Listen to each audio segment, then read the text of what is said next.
السلام علیکم بچوں، آج میں آپ کو ایک بادشاہ کی کہانی بتانے جا رہا ہوں جو بہت ہی انٹرسٹنگ ہے۔ تو آئیے کہانی کی طرف چلتے ہیں۔ ایک بادشاہ اپنے ملک کی سیر کر رہا تھا کہ اسے خیال آیا کہ کیوں نہ اپنی رعایا کا امتحان لیا جائے۔ اس نے ایک بڑی گزرگاہ کے بیچوں بیچ ایک چٹانی پتھر ایسے رکھوا دیا کہ گزرگاہ بند ہو گئی۔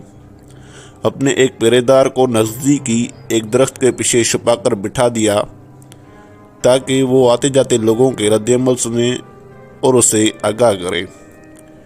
اتفاق سے جس پہلے شخص کا وہاں سے گزر ہوا وہ شہر کا مشہور تاجر تھا۔ اس نے بہت ہی نفرت اور حقارت سے سڑک کے بیچوں بیچ رکھی اس چٹان کو دیکھا تو اس نے ہر اس شخص کو بے نقط اور بے حساب باتیں سنائی جو اس حرکت کا ذمہ دار ہو سکتا تھا۔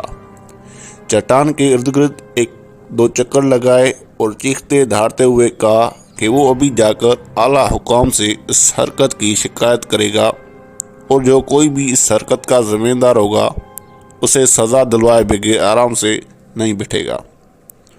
بعد وہاں سے تعمیراتی کام کرنے والے ایک ٹھیکیدار کا گزر ہوا۔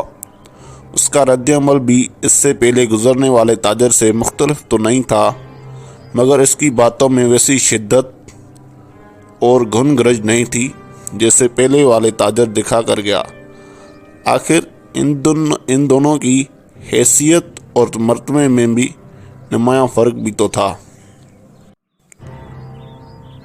اس کے بعد وہاں سے تین ایسے دوستوں کا گزر ہوا جو کام کاج کی تلاش میں نکلے ہوئے تھے۔ انہوں نے چٹان کے پاس رک کر سڑک کے بیچوں بیچ ایسی حرکت کرنے والے کو جاہل، بےہودہ اور گھٹیا انسان سے تشبیہ دی، کہکے لگائے اور ہنستے ہوئے اپنے گھروں کو چل دیے۔ اس چٹان کو سڑک پر رکھے 2 دن گزر گئے تھے کہ وہاں سے ایک مفلوک حال اور غریب کسان کا گزر ہوا۔ کوئی شکوہ کیے بغیر جو بات اس کے دل میں آئی وہ یہ تھی کہ وہاں سے گزرنے والوں کو تکلیف ہوتی ہوگی۔